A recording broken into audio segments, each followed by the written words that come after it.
warlords, famine, pirates, all images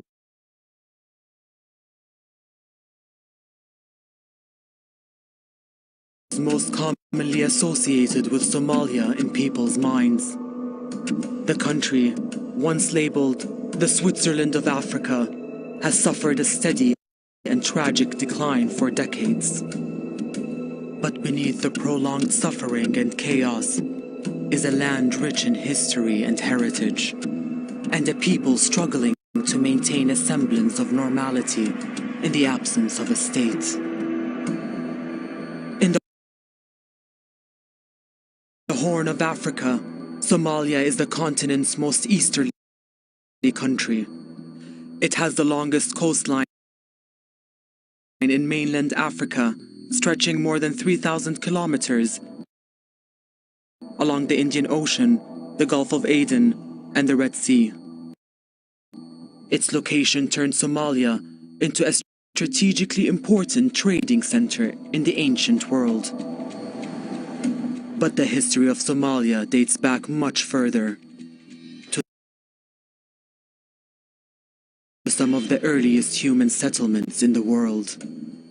These cave images of a life of herding in the Lasgil wall paintings in northwestern Somalia are estimated to date back between 3,000 and 6,000 years BCE.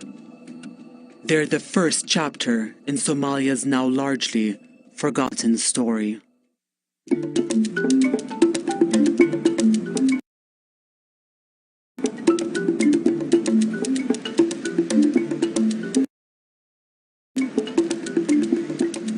We're just known for being skinny and pirates.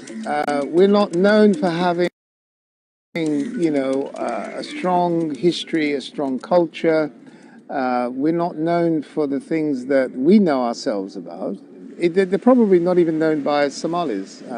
You can walk around here and see the history of just this town itself. We have a very, very deep and long history that even Somalis are unaware of. And that's a shame, I think.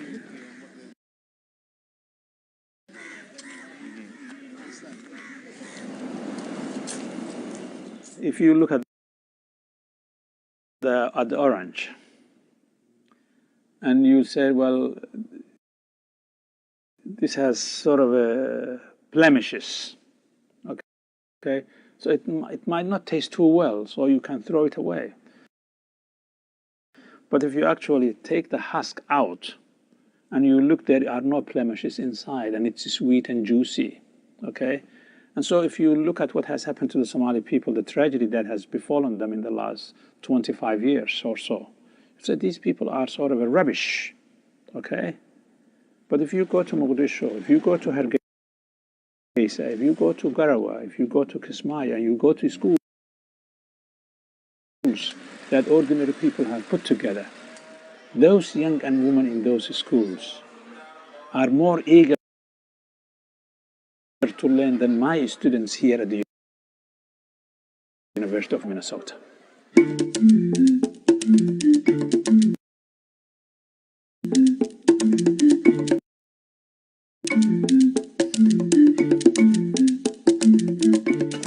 Somalia is emerging from a very long, difficult period, and we are now moving away from the chaos, instability, extremism, piracy, to an era of peaceful and development. Around 12 million Somalis, most of them herders, farmers, and fishermen, live in the country's 600,000 square kilometers. Despite being a member of the Arab League, Somalia's main language is Somali. The only Arabic speakers are people who've studied the language or lived in Arab countries.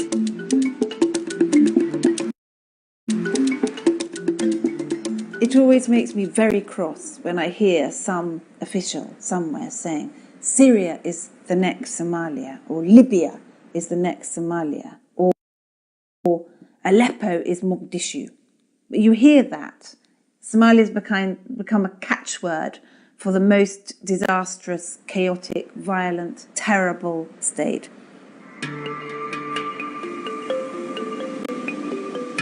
With the opening of the Suez Canal in 1869, Somalia's strategic location became even more significant. Being at the intersection of Africa and Asia did not go unnoticed in the West. In 1884, the United States and 13 European countries met in Berlin, their aim to divide the African continent between them. They divided what we know as Somalia into 3 provinces, each ruled by a different European country.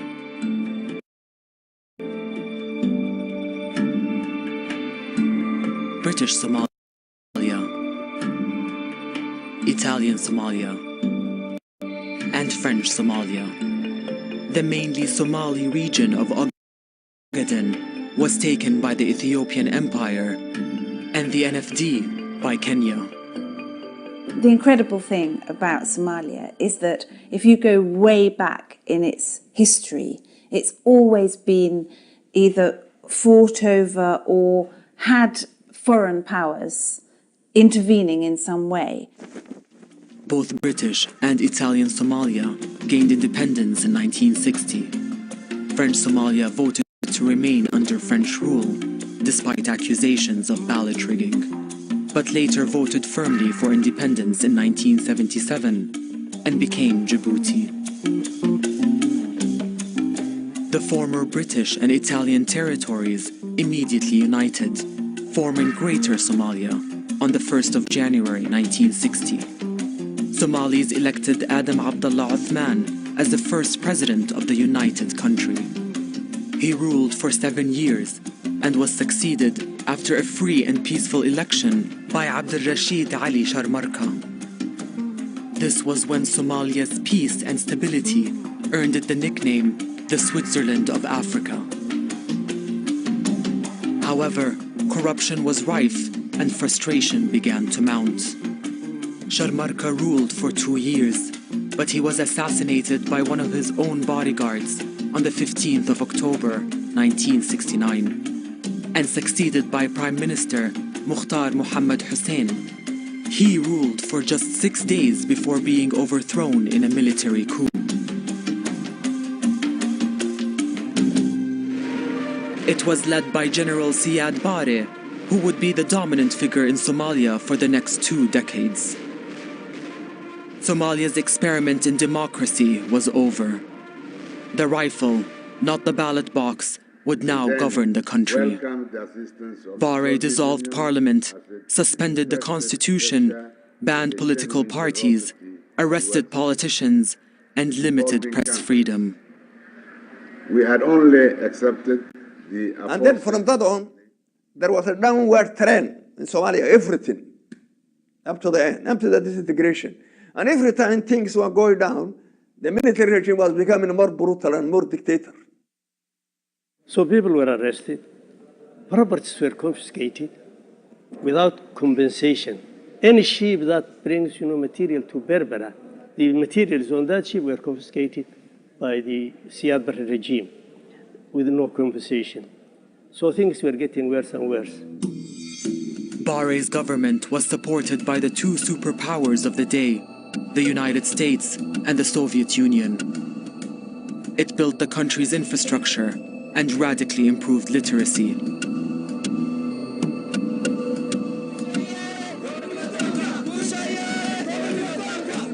But in 1977, Barre made a move to take the Ogaden region, which was majority Somali, from his neighbor, Ethiopia. I think what the Ogaden War was about was actually staking a claim to a more realistic border which did not comply with the colonial border.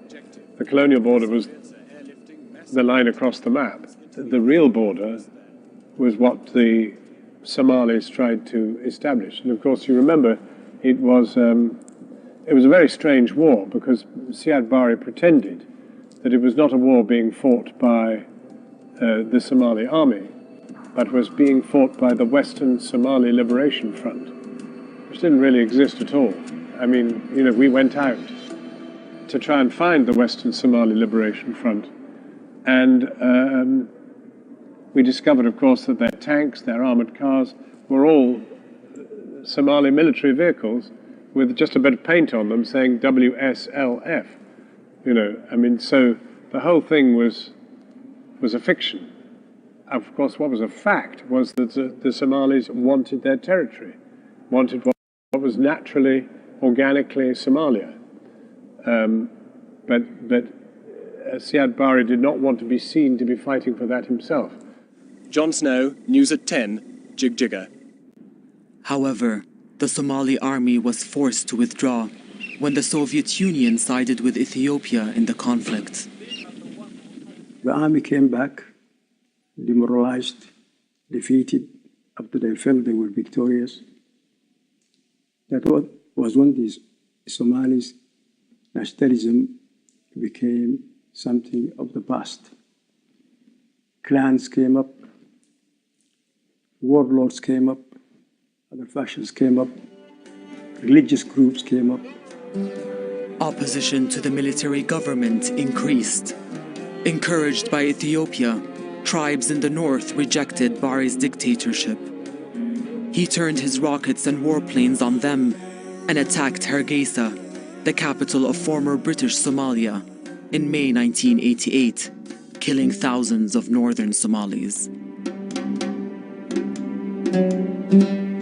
In 1991, the southern and northern tribes, armed by Ethiopia, moved to overthrow Barre. The general's grip on power had weakened, and his allies had abandoned him.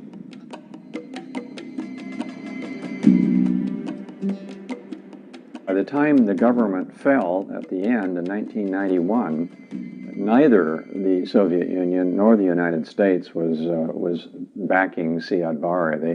They both had given up on him.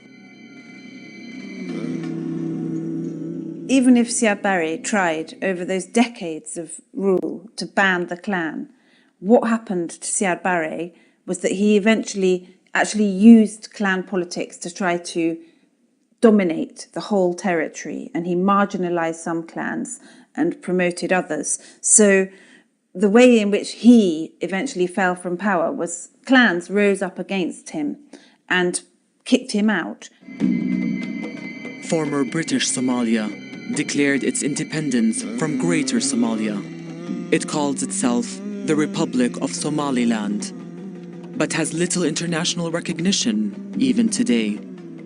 The rest, what had been Italian Somalia, became the Federal Republic of Somalia. Siad Barre was gone. Ali Mahdi became temporary president, but was opposed by General Muhammad Farah Hadid. The two fought for 4 months. A ceasefire was agreed, but the civil war continues today.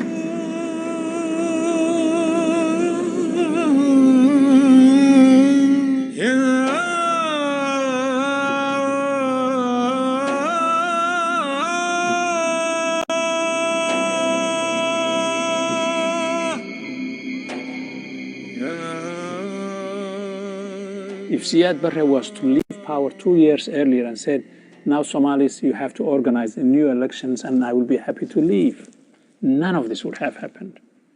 But when he brutalized different groups of people in different regions of the country, people were just literally mindlessly wants to get rid of him. But they never thought of what was going to come. And the leaders who were leading them against Siad Barre were singing the music of sectarianism rather than sort of the music of commonality and brotherhood.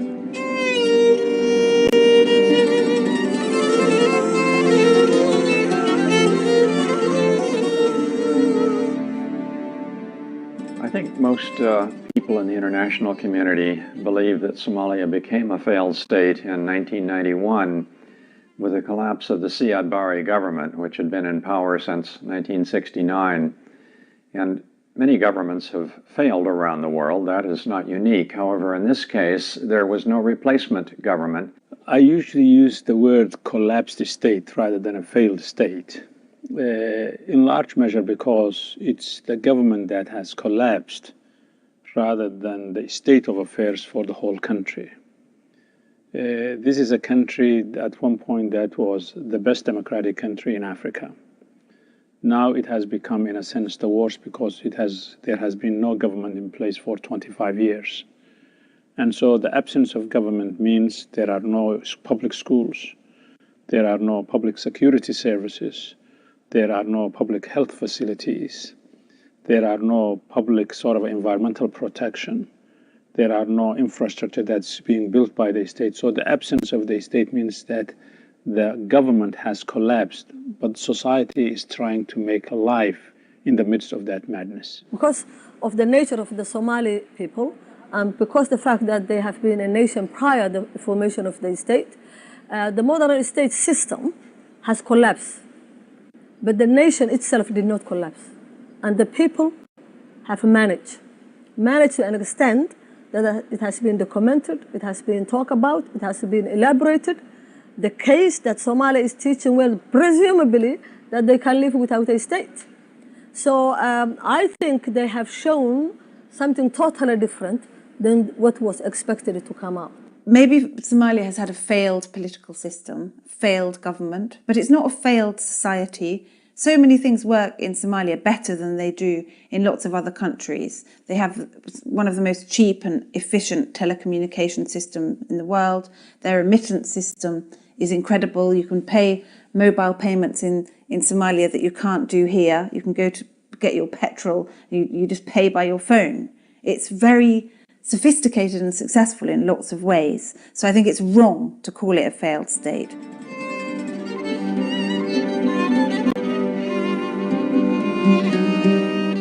To have a state is important because now anybody can come to the country, whatever name they come, whether they are coming for Operation Restore Hope, whether they are coming for Amazon Africans looking for the peace, and whichever name they come in. The good thing about the state is state controls the security of the country. But the good thing about being a Somali is that despite all that, they have exhibited a remarkable resilience and work and dynamics. The civil war caused widespread famine. The UN sent humanitarian aid, but both the famine and the civil war dragged on. Somalia was unable to prevent foreign forces entering the conflict. Imagine 7,000 tons of food aid literally bursting out of a warehouse on a dock in Mogadishu, while Somalis starve less than a kilometer away because relief workers cannot run the gauntlet of armed gangs roving the city. Confronted with these conditions, relief groups called for outside troops to provide security so they could feed people. It's now clear that military support is necessary to ensure the safe delivery of the food Somalis need to survive. So in December 1992, the US launched a military operation on the pretext of protecting the UN humanitarian effort. In 1993, US forces tried to capture self-proclaimed President Adid, resulting in the Battle of Mogadishu. But the operation failed. 2 American helicopters were shot down and their crews dragged through the streets. Around 1,000 Somalis and 18 Americans were killed in the violence. This past weekend, we all reacted with anger and horror as an armed Somali gang desecrated the bodies of our American soldiers and displayed a captured American pilot.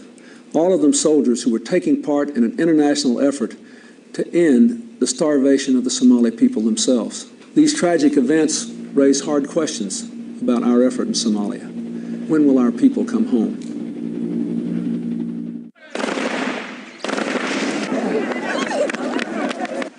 American troops had withdrawn from Somalia by March 1994. Fighting continued between the rival Somali militias as they splintered into more and more different factions.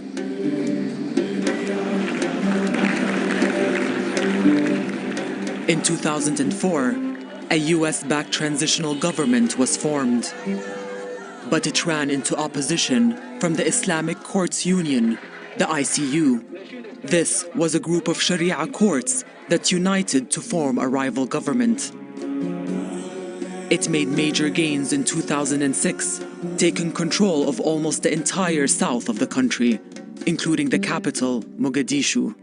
It also reopened the air and seaports after over a decade.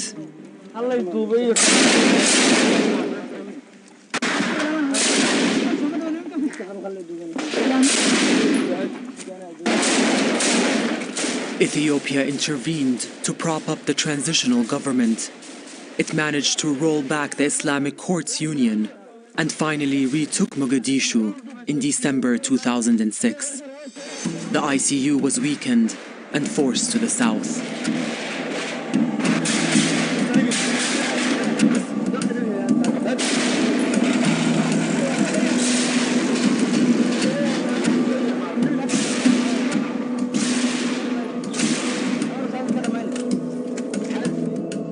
In 2007, the UN deployed a combined African Union peacekeeping force called AMISOM. Ethiopia sent in its own troops, along with those of the African Union. But AMISOM's reputation suffered when Human Rights Watch accused it of several abuses, including sexual assault and civilian killings.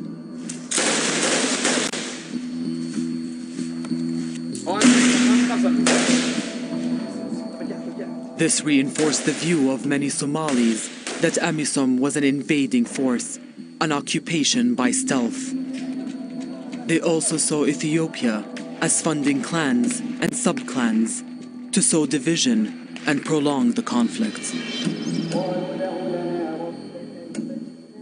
As the ICU became marginalized, a more radical splinter group emerged, Al-Shabaab. Prepared to use violence, it took control of vast swathes of the south of Somalia.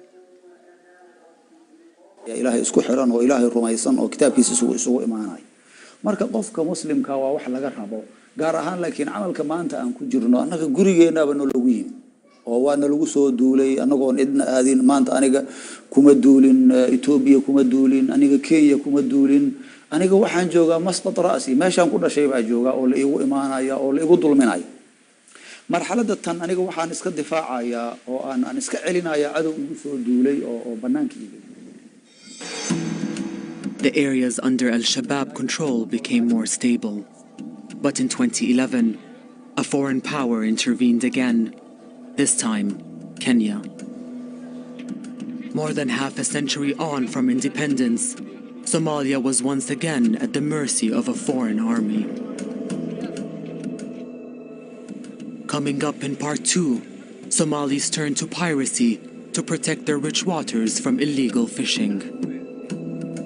A group of youngsters in a little village in Puntland, fed up with the activities of these illegal fishing companies, boarded a ship one day to protest. And they were told, what do you need to go away? They were given money. That was how it began.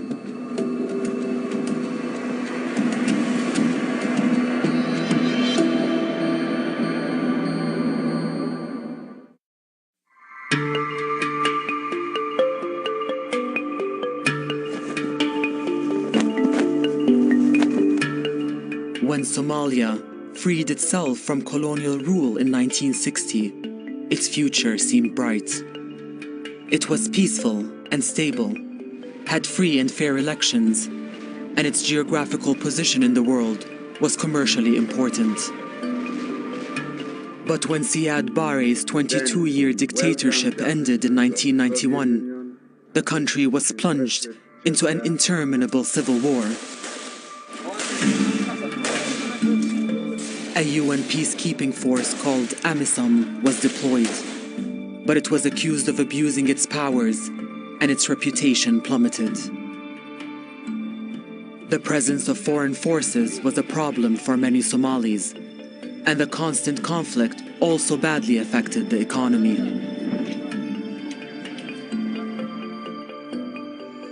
example kaabashka iyo tamaandhada annagoo imika intan halkan kan hore mid baa iga baxday halkan imkaan aan joogno dhinaceeda ayaa iga baxday anigoo le maanta dhiilkii fakrigaa tuuraysaa waa dayntani ku baxday ayaa marka 10kii saxarood hore 100,000 layga siistay ayaa waxa la soo rogay intaasoo kamiyo oo baabuuro laga keenay Itoobiya ayaa la keenay ya 40 bay ku dhacay ya ilaa markii dambe daadin ba ay gaadho suuqa lagu daadiyo la yiri waa liibsan waayba de marka doraado kala geyso maanta tu cusub timaado taadi casaaday cidimadiisu hadaba suuqyada caynkaas ee dilayana meesha way ku jiraan ya dalkii oo dhaqaale lahayn iyo dawladii oo la ictiraafsanayn oo de hay'adaha yar wax la soo mariyo mooyaane aanay jirina iyaduna way jirtaa kolka duruufaha caynkaas ayaa nagu xeeran. The food supplied by aid agencies was sometimes unfit for human consumption. Some saw the West as simply offloading excess produce rather than providing genuine help.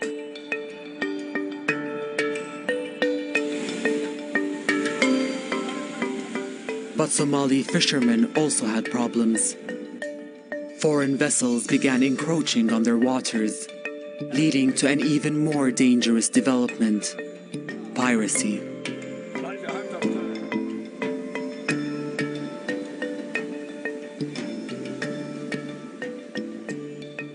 haatee iskaashatooyinka dhibaatooyinkoodu ma yara mar dhexe oo burburkii markii oo dhacay kadib waxaa dhacday markii dadka kalluumaysatada ay baddi ay ku nabadgeli waayeen oo maraakiib shisheeye oo kalluumaysi sharci darraa baddeena ku haya ay qalabkii kalluumaysiga ay baabi'iyeen oo dooniyihii ay jijibiyeen oo dadkii ay biyo kuleel ay ku shubeen waxay qasab ku noqotay dadka kalluumaysatada inay iska difaacaan maraakiibtaas sharci darrada ku kalluumaysanaysa markeedii ugu horeysay maraakiibta kalluumaysiga la qabtay dad oo gadooday oo shabaagtoodii la baabi'iyey oo maslaxadoodii badda la burburiyey ayaa waxay goosteen inay ka dagaalamaan oo ay ka dhiidhiyaan markaasna waxaa ka dhalatay burcad badeednimadii ka dhalatay meesha ugu horeysay burcad badeednimo ay ka dhalatay waxay ahaaday dhinaca badda cas. This was once a bustling location.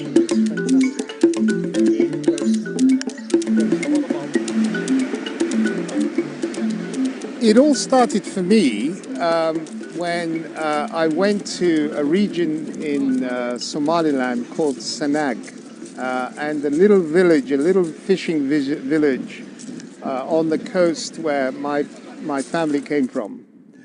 The first time I went there, it was wonderful, obviously. I only saw what people wanted me to see. But as I started to go there on a regular basis annually, I noticed that the fishermen and their activity was getting less and less and less and less. And I noticed at the same time that in the far horizon, there would be these big foreign boats, motherships, with their little tenders crawling around the sea, scooping up all the fish. The activity of the Somalilanders getting less and less easy. And at the same time, what was happening was the growth of piracy on the Somali coast. And that was the headline news, the piracy, the Somali pirates.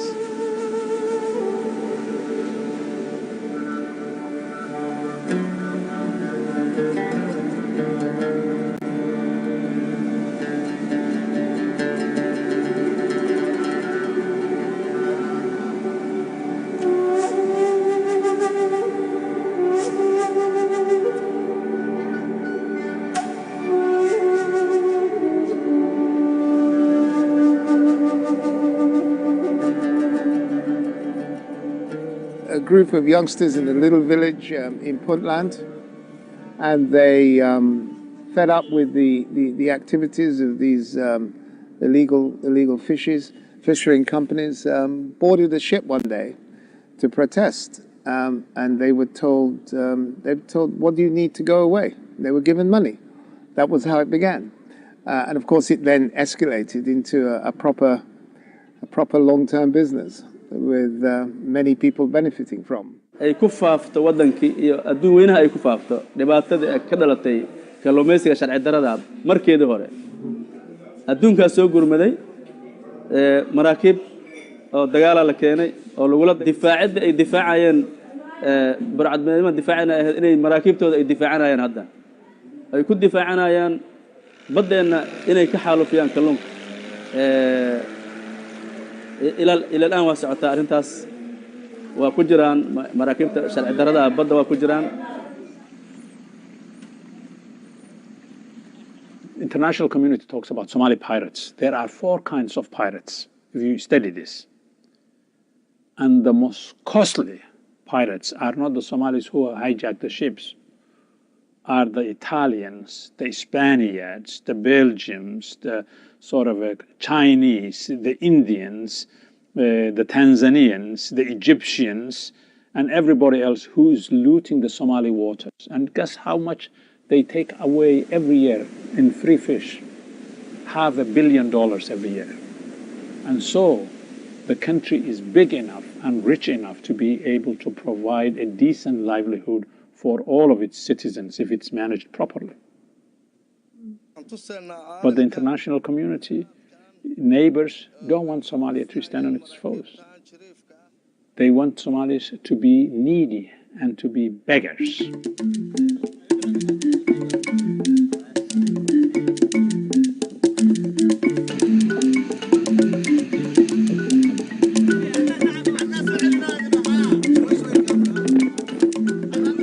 dhibaatooyin kale oo hadda maanta aan sheeganayno oo aan ahayn in dhibaatada iska ku badan tahay xeebihii oo aadan meesha rabtay u kalluumaysan karin midii aan markaas u dhaweyn oo amnigeeda iyo aan islahayn waxaad la imaadaan kheyraadka keensataan waa idinku soconaya ama waxtar baa ku helaysaan yani ayadan xoogaa dhibaatooyin noocaan ah ka jira.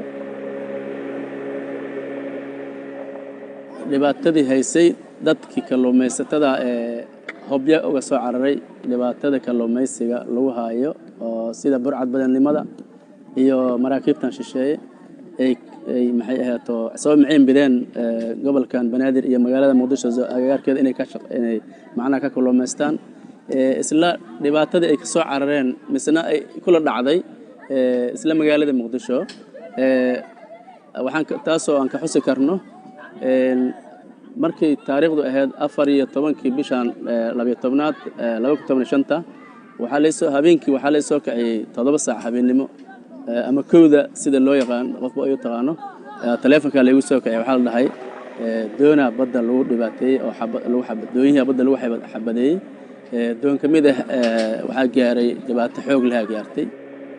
marka niyow taariikhdu markay ahayd 12ka bishii 12aad 14keeda maalinta ahayd baan halkan ka dhaqaaqnay 4 galabnimo habeenkii waxaan tagnay meel la yiraahdo cilmacaan maqribadii halkaasaan shabaageena soo dhiganay dabaysho si xawliyo sare ku socotay waxaan ka soo dhacnay koonfur adiga magaalada Muqdisho dusheeda sare airportka halkaasna waxaan kula kulannay annagoo aan shaqo ku jirnay isla habeennimadii leerarkii wax noo shidan shabaageena guranayno rasaasayn markii hore yani annaguna wax dakana ama wax tuuna laguma jirin iyo dareena waxaan dareen daacadda adiga aniga xabad oo yoolbaar camal ama dabajax camal macna hoos loogu soo dhig kura waxba duu socotay saacadda xoogayaan daa joogna marka halkan baad xabad ku dhacday xabadda meesha markay ku dhacday doonta waa ka boodnay hadii saa u dabaalay wiilkii kale shabaab ku dhigay oo qabsaday anigana 9 saac goortay taa doon iska socoto ayaga soo qaad badda dhaxdeeda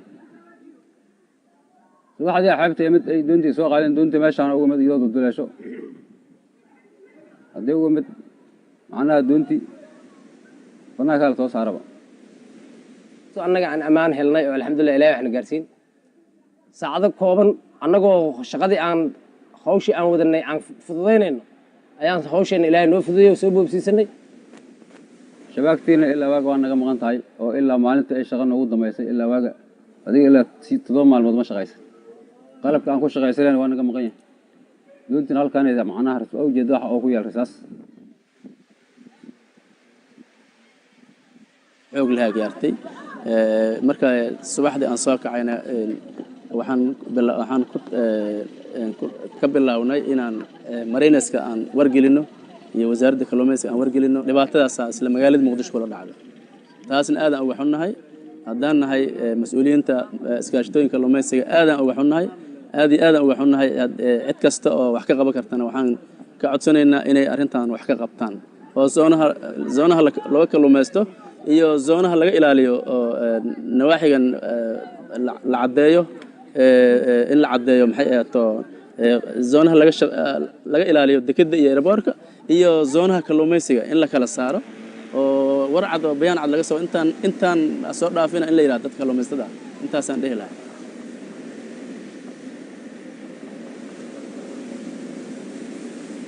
The piracy problem has largely ended, and as a result, you're now starting to see the return of some of the illegal foreign fishing going on, which is an unfortunate development. And it's up to the international community, in my view, to try to ensure that that come to an end.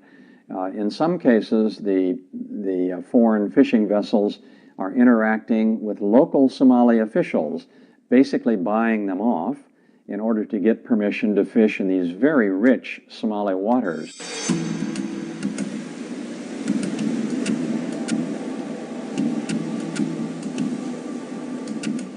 With the longest coastline in mainland Africa, these fishing waters are crucial for Somalis and Somalia. Berbera, in the Republic of Somaliland, is the main port for the export of livestock to the Arabian Gulf and North Africa. These exports represent 65% of the national income of Somaliland, the breakaway state to the north of Somalia that declared independence after the fall of Siad Barre.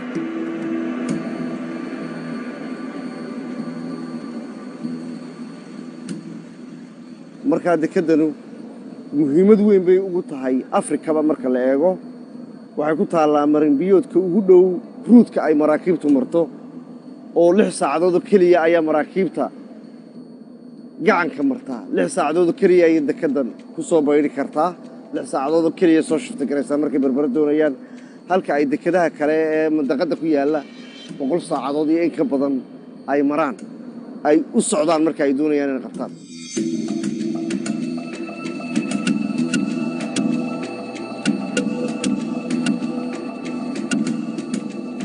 waxaanu ka shaqeynaynaa 24 hours shaqada maanta dekada laga degi maayo ama maalin walba waa sidaas waxaanu adduunyada u dhoofinaa ama aanu khaliis ama aanu caranta u dhoofinaa xoolo nool oo ari leh oo geel leh oo lo' leh waxaanu u dhoofinaa xabkahan beeyada la yiraahdo waxaanu u dhoofinaa skin waxa la yiraahdo harag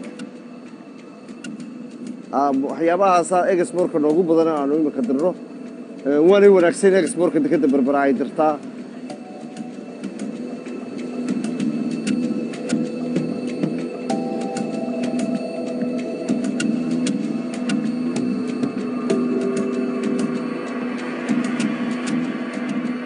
It's a bridge between Africa and the Middle East. Much of the oil that comes from the Gulf passes through Bab el-Mandeb between Djibouti and Yemen. Somalia is sitting at that gate.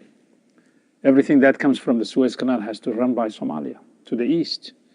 All the commodities that are brought from China and Taiwan and Korea and Singapore and Malaysia that's going to Europe runs through the doorstep of the Somalis. Okay? So geographically, it's a very, very strategic location.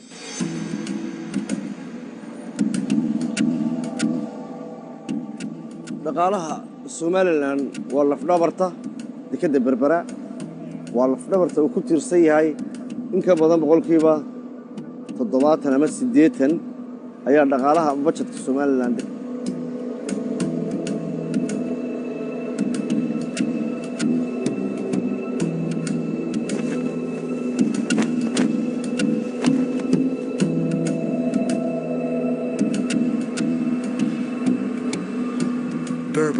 is one of the main reasons Somaliland has achieved a greater degree of prosperity and security than central and southern Somalia. But Somaliland has yet to receive universal international recognition, and so receives very little international aid.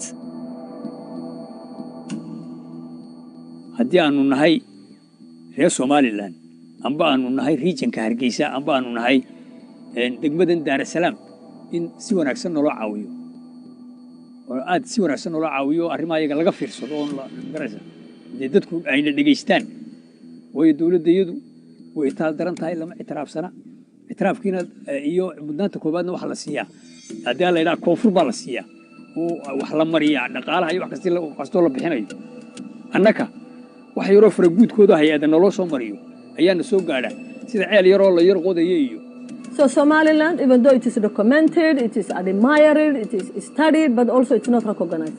They rebuilt that territory on their own. Nobody's recognized them. They've had very little international help. They did it from the bottom up. They devised a political system. We don't get a penny of support, of aid from the other nations. Because they say, once we don't recognize you, it has to come to Somalia. And we say anything that comes from Somalia, we don't want to keep it. We can live, we can survive. We survived for 12 years. And we can survive for another 10, 20 years. We are independent. We are independent. It doesn't matter whether they recognize us or not. We are independent. We have got our flag, we have got our army, we have got our police, we have got our offices. We are independent. laakiin anagu kolka imka la eego xagga amniga iyo waxbarashada iyo deganaanshaha wadanka ee koonfurta la mid meeyeen aad baan uga wanaagsannahay dawladdeedu way dhisan tahay ciidamadii baa dhisan wax kasta dhisan amniga iyagu waa 100% ya kolka anagu saasaan uga gadisannahay laakiin waxaan u baahanahay in amba dalka nalo ama dawladda nalo ictiraaf haddii dawladana nalo ictiraafo ya haddii la yiraahdo wixii kolka dawladda nalo ictiraafaan wax walba helaynaa laakiin inta dawladdeedu ay taa hoos joogto ya لما arrimaha iyagu ma turun baxayaan Whatever feelings he has with the government, people accept that we must have peace. The peace we have here is people-owned, not government-owned. People-owned. People want peace. There is traditional mechanisms of settling clan disputes, and that's what Somaliland engaged. A law, a traditional law, blended with Islamic law. So they come out of all that, they built a bottom-up approach, they built a state and a peace. We had elections, all the elections here. In 2002, we had local government elections. 203, president elections. 205, parliament elections. 2010, president elections. I was a minister in finance of the last government. We lost the election. And the other party, Kulmis, came to power. And the president is now from Kulmis party.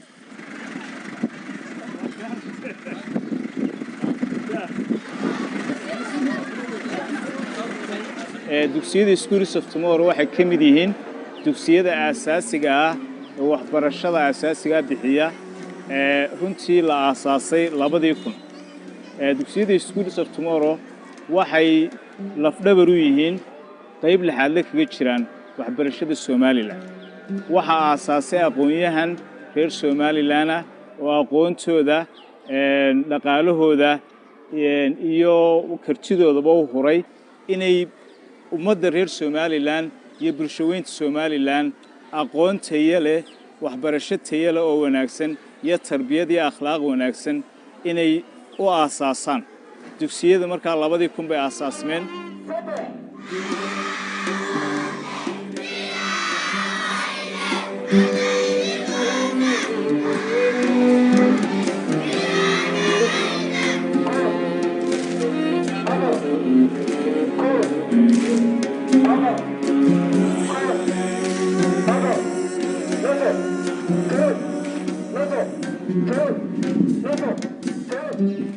dugsigu wasaaradda waxbarashada ayuu si rasmi ah toos ugu xidhan yahay manhajka waxbarashada ee Somaliland ayuu bixiyaa iyadoo supplementary dheeraada oo waxa weeyaan la siiyo ka baxsan manhajka Somaliland wax lagu bixiyo dugsigu waxa weeyaan mediumkiisu waa English ayaa lagu bixiyaa waxa dugsiga hadafkiisu yahay ardayga inuu waxbarasho tayo leh oo aqoontii maadiga ahayd helo inuu tarbiyadii akhlaaqdii diiniga ahayd inuu helo isla markaana dhaqankii Soomaaliyeed iyo dhaqankeennina inuu intaba goob ku wada qaato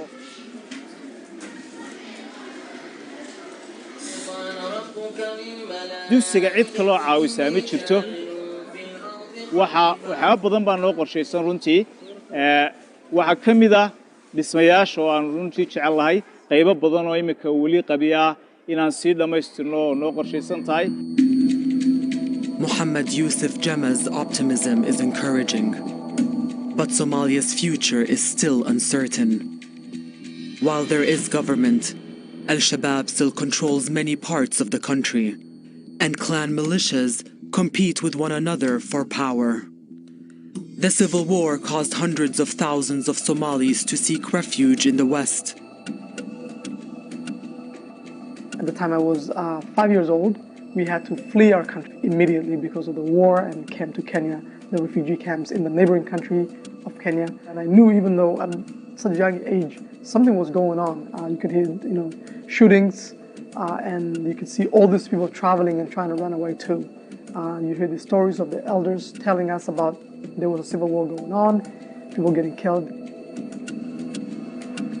In the next episode of Somalia, The Forgotten Story.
After independence in 1960, Somalia enjoyed a period of stability and was even labeled the Switzerland of Africa. But democracy did not last long. General Siad Barre seized power in a military coup in 1969, and his dictatorship ran for 22 years, backed by the United States and the Soviet Union. His ill-fated war with Ethiopia ended in failure, and his allies abandoned him. Barre's rule became more and more brutal, and tribes across the country rose up against him. His eventual fall from power triggered the civil war that continues today. Al-Shabaab still controls large parts of the south of the country, and the northern region that declared independence in 1991 as Somaliland maintains its separation from the rest of the country.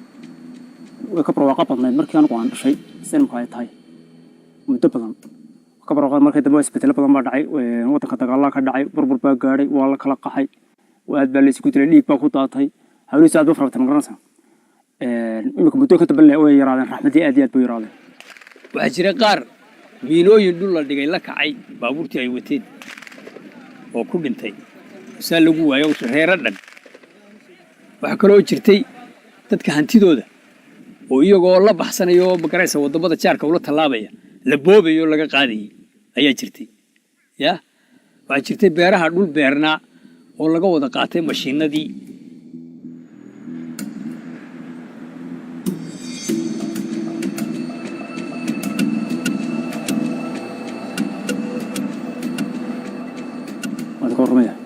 waxay ka qarxay mino dagaalkii KulmisSomalitvNews burburka Soomaaliya ayaa anigoo kuriya kala mino taasi markaa iga soo gadhay waxyeelada halkan Hargeysa airportka.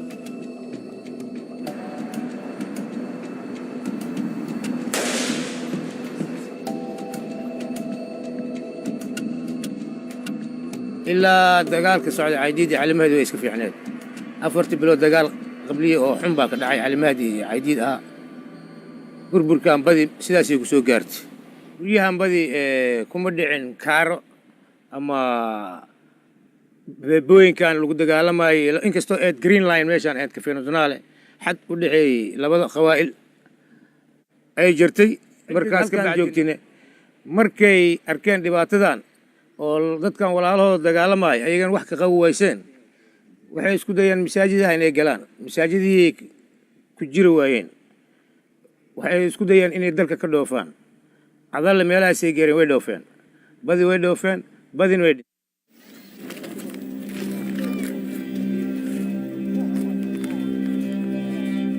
As the civil war dragged on, Somalis experienced violence and instability on a grand scale as the country's infrastructure collapsed. Public and private property was robbed or destroyed. Hundreds of thousands of Somalis were affected nationwide, and they left the country as economic migrants or fled as refugees. At the time I was 5 years old, we had to flee our country immediately because of the war and came to Kenya, the refugee camps in the neighboring country of Kenya. And I knew, even though at such a young age, something was going on. You could hear, shootings, and you could see all these people traveling and trying to run away too. You hear the stories of the elders telling us about there was a civil war going on, people getting killed.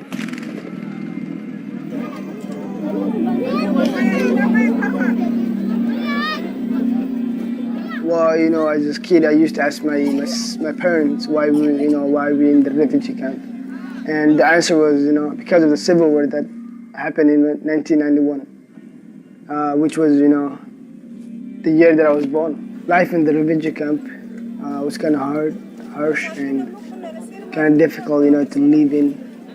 But my mom and my dad, they never gave up, and even though we were in refugee, which, the definition, of refugee, is clear and, concise.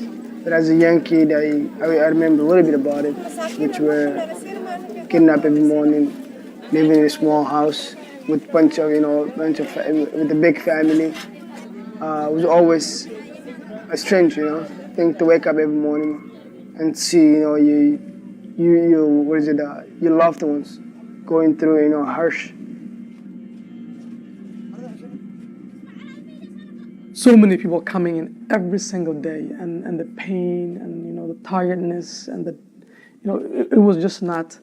It was just this dusty bowl of place where, it was just so hot and so dry and no trees. It was just sand everywhere. I remember that, and very small huts, and the family crams in to sleep at night because it gets cold at night too, even though it's hot during the day. I remember there's just a lot of kids crying and a lot of people that are going back and forth and walking and talking loud. And there were the UN trying to give some food and some stuff, shelter. But it was not enough, and I just remember it being so crowded and really harsh and tough. Yeah.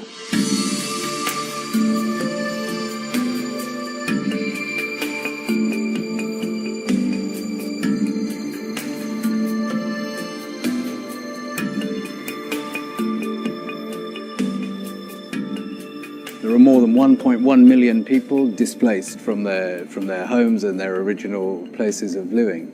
1.1 million people. There's certainly nearly that same number who are reliant upon food assistance from United Nations agencies and other donors. Nearly 1 million people who cannot meet their own food needs.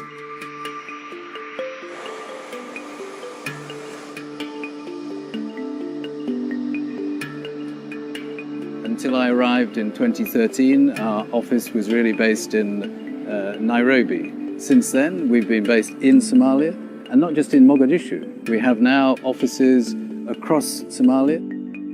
The United Nations has About 1,500 staff working across Somalia.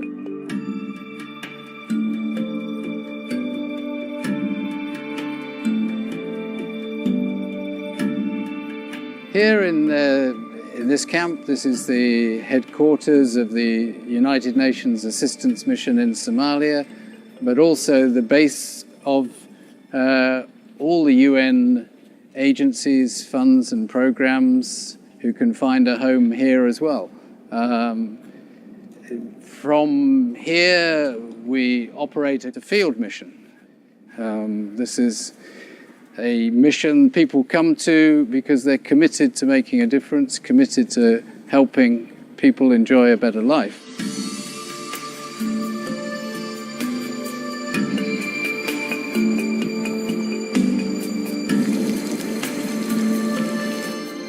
Somalia is a member of the Arab League, from which it receives aid and other support.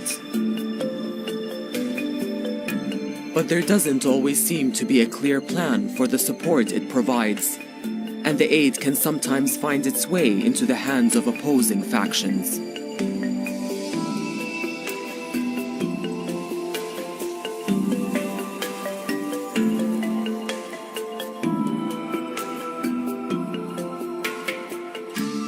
Somalia is a member country in the Arab League, and it has been that for the last 40 years. And those difficult years, the Arab countries were the foremost runners in support, particularly the people of the Arab, not necessarily the governments, but the people-to-people support has always been very prominent. Arab countries are not absent in Somalia. They are building mosques, they are doing this, they are doing that, they are doing this. Okay? But there is no national vision for the country. What they can say is they can put $1 billion on the table and they said, Somali people, you have to choose the government you want so that we can help you build your institutions. Okay? They put money into politics.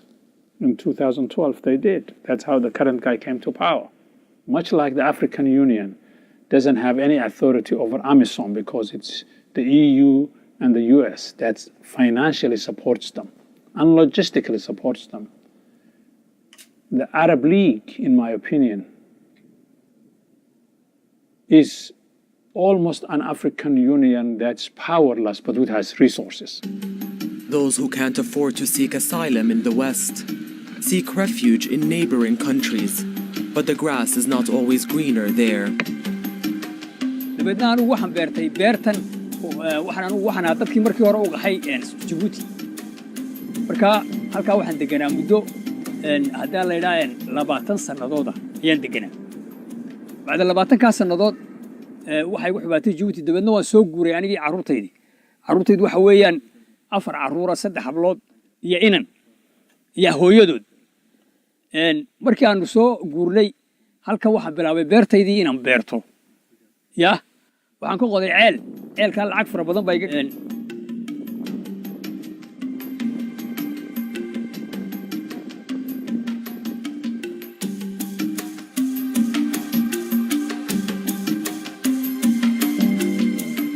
Ethiopia is now home to 4.6 million Somalis, and over 2 million more live in Kenya. In the Arab world, Yemen has the most Somali refugees at 200,000, followed by the UAE with around 50,000. In Western countries, Canada is home to 150,000 Somalis, followed by the UK with around 100,000, and then the US with 85,000.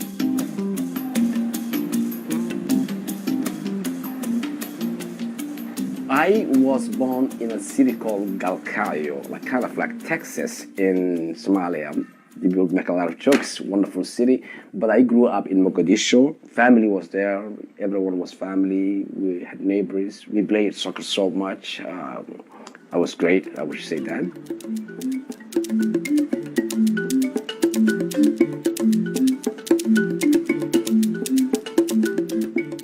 Somalia, I remember, is my elementary schools, my secondary schools, the beautiful days where I used to go cinema, where I used to play football, where I used to go libraries where when Somalia was Somalia, because there was a Somalia. I remember Mogadishu, and I remember the time when my family wanted to immigrate and leave the country. It was around the year 1987, and when my mother made plans to take me and my younger brothers and sisters out of the country. And the reason was because that was the beginning of the political strife, or the end game, and we, as a family, wanted to stay together. And this was my mother's plan. And I remember speaking to my stepfather, and him telling me that, you know, we're gonna go to a place called Europe, and that Europe is a difficult place to live. It's going to be a totally different environment than the environment you live in, and that you must now become the man of the family because he will not be with us. I fled from Somalia because my family was involved in politics. My dad spent years and years in jail. So are my brothers and some family members. Most of them fled to Saudi Arabia, some of them to Ethiopia. I even was in Egypt at one point or another. Cairo was the only country I could fly for without visa. So I was stopped there and plan strategy. Where do you go from there? It's a long story. I went to Moscow, I went to Finland, I went to other places. But the destination always was to come to UK. By the time we left, there was no civil war in Mogadishu. We flew out of Mogadishu International Airport on a Somali airline flight. And these things don't exist anymore. And we watched the war on TV. But the experience we shared with our relatives, they all experienced the war, they experienced the refugee camp.